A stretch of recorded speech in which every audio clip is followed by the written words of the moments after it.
Niger est devenu maintenant, on peut dire, un pays, un pays de connaissance, n'est-ce pas? Grâce à qui? Abdou Moumouni Diofo, n'est-ce pas? Donc, la raison pour laquelle moi je vais lancer, c'est-à-dire un SMS, c'est-à-dire à toute la population nigérienne, n'est-ce pas? À toute la population nigérienne, eh bien, un appel, n'est-ce pas? De bosser, c'est-à-dire d'imiter Abdou Moumouni. Ah, c'est ce qu'on devrait faire, c'est d'imiter Abdou Moumouni Diofo, n'est-ce pas? Même si on ne peut pas faire comme lui en tant que, comme lui, on peut faire de notre mieux, n'est-ce pas? Parce que eux, ils n'étaient pas passionnés, Abdou Moumouni. C'était pour avoir ce genre de connaissances, il faut écarter la passion. Il ne faut pas être passionné de la vie. C'est-à-dire être en chocolat, mais avec cela, on ne peut pas avoir ce genre de connaissances. Donc, ça veut dire que avec ça, oui, il faut bosser, n'est-ce pas? Ça, c'est un phénomène. Bon, Qui? un phénomène. Bon, revenons sur terre. Vraiment, Abdou Moumouni, vous avez dit qu'il a fait. Oui, il a fait. Il a bossé. Il a fait de son mieux. Oui. On a le résultat qui est là, palpable. Et aujourd'hui, pourquoi, depuis lui, on n'a pas un deuxième Abdou Moumouni? Ou bien quelque chose qui est remarquable qu'on a du palpable ici au Niger. Peut-être c'est le savoir qui est coupé du Niger, ou bien il y a quel problème. Ou bien c'est la passion selon ce que... Oui. Maintenant c'est la passion, si on peut dire. Parce que la majorité maintenant c'est-à-dire des élèves, c'est-à-dire nous sommes passionnés, si on peut le dire. Nous sommes passionnés de la vie, de la musique, c'est-à-dire non, pas de la, c'est-à-dire on est passionné de la musique. Hein? Oui, on aime trop la facilité. On aime trop la facilité. Moi, selon l'histoire que j'ai entendue, tellement qu'il pense, tellement qu'il est soucié, tellement qu'il imagine, il peut même oublier sa voiture. Sa voiture, vous voyez? À la mosquée ou bien quelque part. Il ne va jamais changer un complet. C'est parce qu'il est là dans son laboratoire. Sa femme même est un peu emprisonnée à cause de lui. Vraiment, il se concassé carrément pour en arriver à ce qu'il a fait. Bon, nous, par exemple, en aimant cette vie, en cherchant toujours on pense directement au luxe. Au luxe.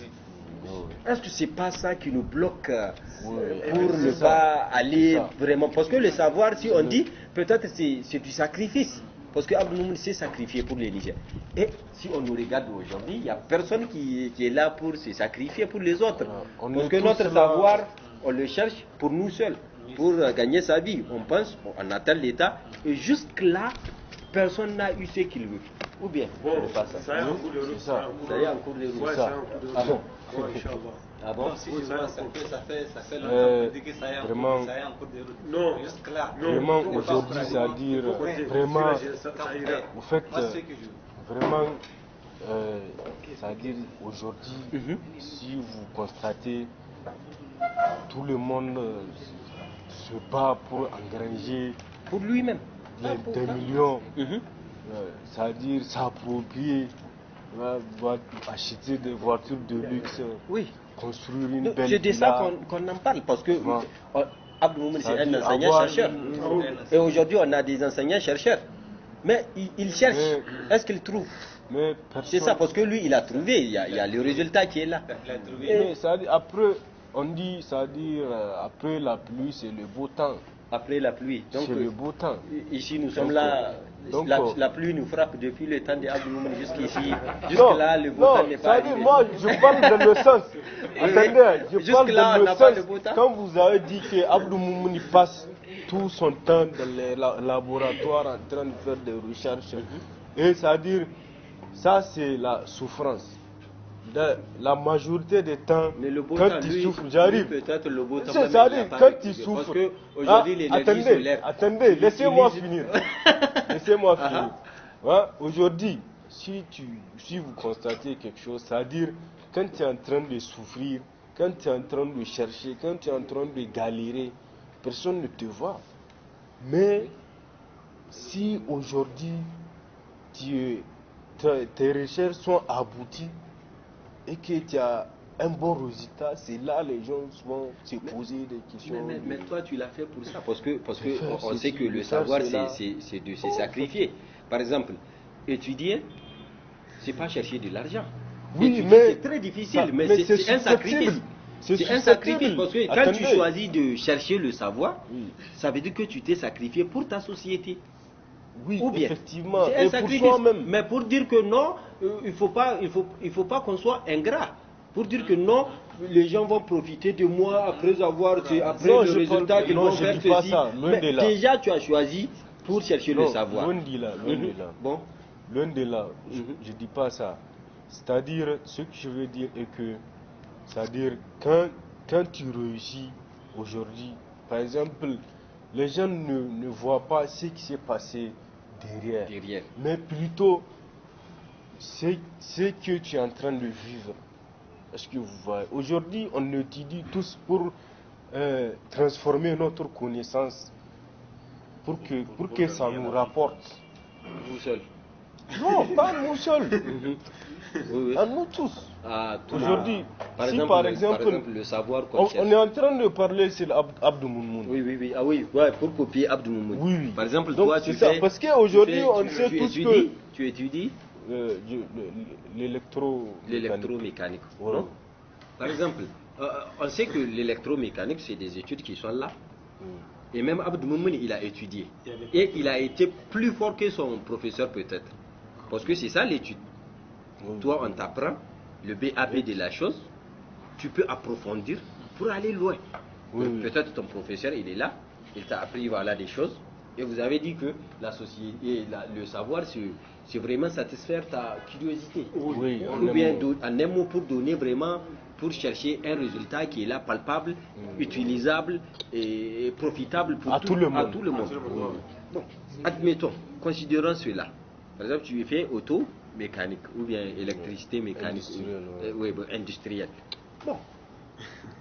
Et par exemple, en fin de compte, ou bien après avoir fini tes études, au lieu de penser comme Abdou Moumouni, peut-être chez nous, donc dans l'ensemble, c'est ce qu'on fait.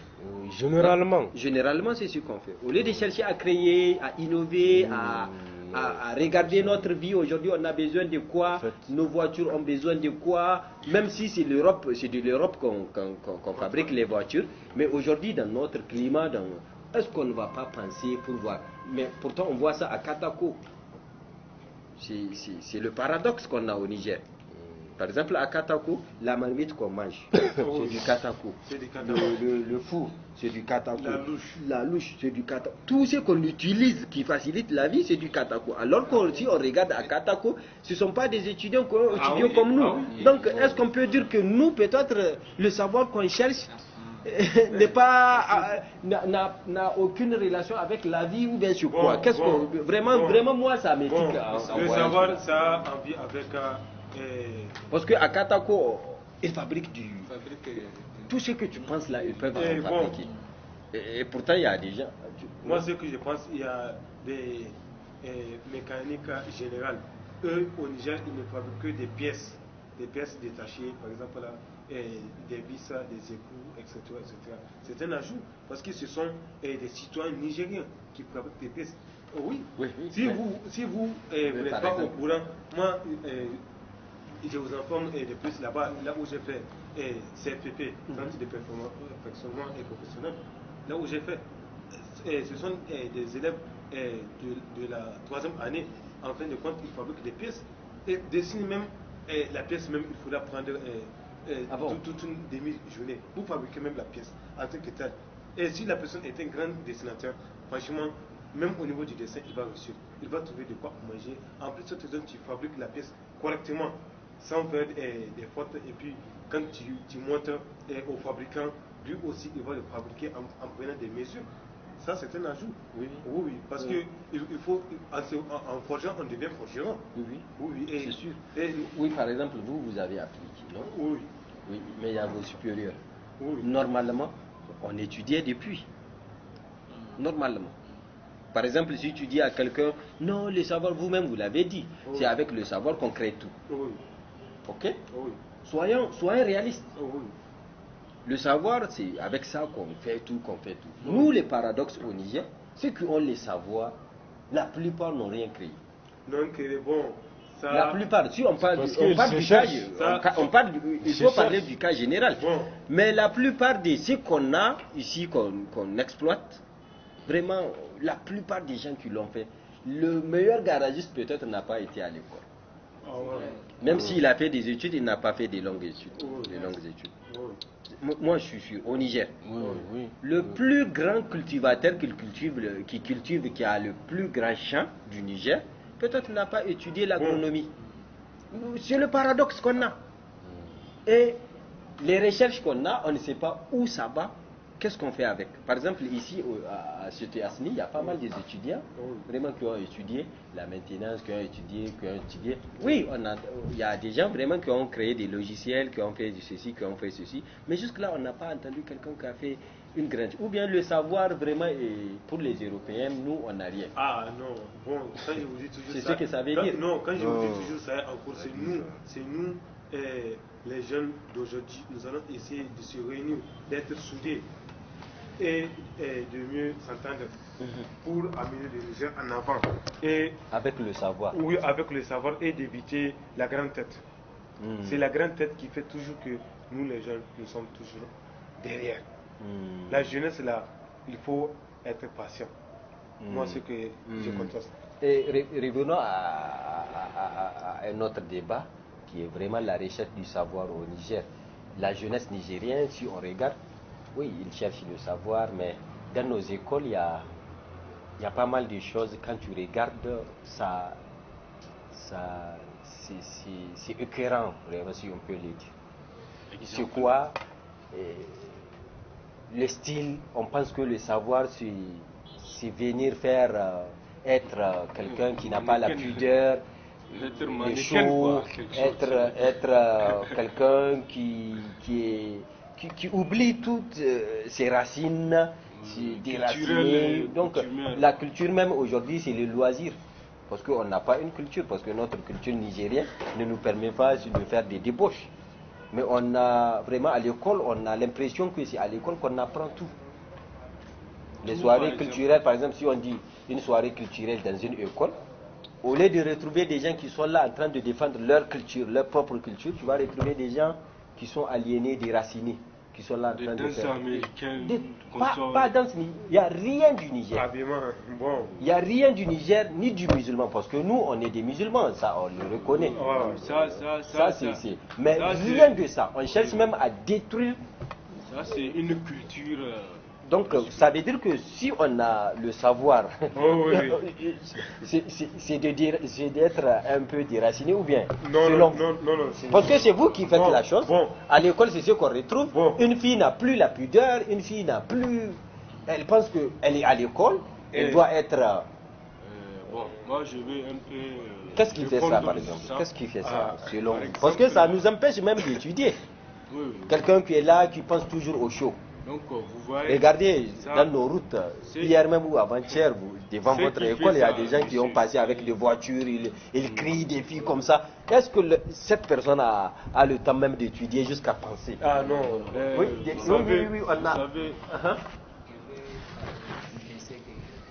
Moi, la jeunesse nigérienne, nous partons à l'école seulement pour qu'on dise qu'on est des élèves. Sûrement, on ne connaît pas notre objectif. Ah bon? Parce que d'après ce que je vois, toi qui viens à l'école pour chercher le savoir, comment se fait-il que tu cherches les filles, tu joues avec les motos, ou bien tu veux faire de ta vie comme si... Des banalités quand tu regardes, oui. Pour moi, on ne connaît pas notre objectif. En tant qu'élève, tu es là à étudier, tu cherches à savoir quelque chose. Par exemple, maintenant, je fais l'électricité. Quelqu'un peut venir me dire, je vais te donner telle chose. Directement, je ne vais pas réfléchir, qu'est-ce que je cherche moi. Je vais le suivre parce qu'il m'a proposé l'argent. Oui. Donc, pour moi, c'est, comment je peux l'appeler? On aime trop la facilité. C'est pour cela qu'on ne peut pas faire quelque chose. Parce qu'une fois tu aimes la facilité, il y a des gens qui viennent te proposer. Et puis, par exemple, c'est même pas qu'on propose, par exemple à l'école. C'est rare de finir une année scolaire comme ça, sans pour autant faire plusieurs rencontres de débauche, plusieurs rencontres de danse, plusieurs rencontres. Et le show. Et quand tu viens à l'école, tu vas penser que c'est une boîte qu'on a ouverte pour que les filles rentrent. Est-ce que ça, là, c'est le vrai savoir qu'on a? Ou bien ça contribue à quelque chose dans les savoirs? Parce que moi, c'est ce qu'on... Ou bien c'est même ça qui bloque qu'on n'a plus l'utilité de ce savoir. Si je quitte chez moi à la maison le matin à 7h30 pour venir à l'école, je dois savoir qu'est-ce qui m'amène à l'école. Comme l'a dit nos camarades tout à l'heure. Je dois savoir qu'est-ce qui m'amène à l'école, qu'est-ce que je vais chercher à l'école. Et pourquoi j'aille à l'école. Si je ne sais pas pourquoi je fais cela, pourquoi je fais ceci, alors quelle importance on ne sait même pas ce qu'on cherche dans la vie. On ne sait pas si je ne sais pas pourquoi je viens à l'école. Oui. En tout cas, parce qu'il y a des élèves, la majorité des camarades qui viennent à l'école et il y a des élèves qui viennent seulement pour le show, pour se montrer. Il y a quelqu'un qui se réveille à 7h du matin. Il va se laver. À 7h, il va prendre à peu près 40 à 50 minutes. Il est en train de se préparer pour venir à l'école. Surtout les filles. N'est-ce pas? Oui, et ça veut dire quoi ça? Il va se laver. Il va regarder le miroir, à peu près plus de 5 fois, il regarde le miroir sur le cou, pour voir si elle est belle pour venir à l'école. Alors, je ne sais pas, moi la question que je me pose, il va venir montrer, à son professeur, ou bien je ne sais pas, à ses camarades. C'est la question que moi je me pose. Parce que tout à l'heure, il y a un camarade, je ne vais pas désigner ce nom, c'est-à-dire ma première fois quand je suis venu ici à cette assis, j'ai rencontré un camarade. Vraiment, depuis la première fois que je l'ai vu, moi je me suis dit que celui-là n'est pas venu étudier. Parce que quand je suis venu de la classe, j'ai trouvé cette personne-là dans la classe assise. Maintenant, mais est-ce que ça atteint à peu près 5 fois ou 6 fois qu'il se lève pour sortir, revenir. Lui, ce qu'il veut seulement qu'on le voit. C'est ça qu'on les appelle les mativus. Oui. Les mativus, n'est-ce pas? Mais moi j'ai remarqué la fille, mais à la descente, il y a un camarade qui m'a dit, la personne là, est-ce qu'elle va changer? Là, je me suis dit donc que j'ai raison. J'ai raison. Vraiment, le temps et donc les derniers mots pour clôturer. Le savoir, c'est le savoir-faire, mais pas le savoir-dire. Qu'est-ce que je voulais dire par là? Le savoir-faire, c'est la pratique. Le savoir-dire, c'est la théorie. Mais vaut mieux le savoir-faire. Donc je lance un appel à tout le monde. Lançons-nous, donnons-nous à la pratique. Donnons-nous à la pratique plus qu'à la théorie. Ah oui. Bon. Ouais. Et vous? Votre dernier mot? Moi, je remercie à la télévision de visiter votre école et de notre école c'était Assini. Merci aussi à la DG de la télévision. Oui. Et vous? Votre dernier mot, par exemple, concernant le savoir et ce qui... Je veux appeler, c'est-à-dire les frères, les sœurs, c'est-à-dire j'aimerais lancer un appel à mes frères, à mes sœurs, c'est-à-dire de prendre la vie de façon sérieuse. Il ne faut pas trop se donner à la distraction.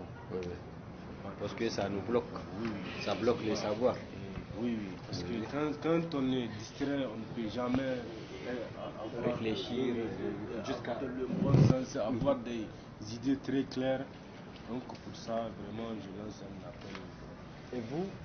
Bon, moi, c'est que je vais transmettre un appel au niveau de toute la jeunesse nigérienne, que ce soit du monde entier. Du monde entier, que ce soit le monde entier. Que ce soit n'importe où. Moi, ce que j'ai à transmettre, nous les jeunes, il faudrait que nous soyons patients et il faudrait que nous soyons unis pour bâtir notre jeunesse. Parce que sans la patience, nous sommes rien. Pour bâtir la jeunesse seulement. Ça, c'est une Non. marginalisation. Bon. Tu as marginalisé les vieux. Non, j'ai pas mal. Ah oui. Il a fait son temps. Ah oui, oui, oui. Bon. Ah, ouais. Le vieux a fait ça. Bon, moi, ce que je vais transmettre, c'est pas au niveau des jeunes seulement, au niveau de tout le monde entier. Parce que la pratique aussi et la recherche fait partie du savoir. Sans le savoir, nous sommes rien. Sans les savoirs, nous ne sommes rien. Ouais. Et c'est ici que prend fin cette émission Débat de jeunes. Et à la prochaine. Et merci.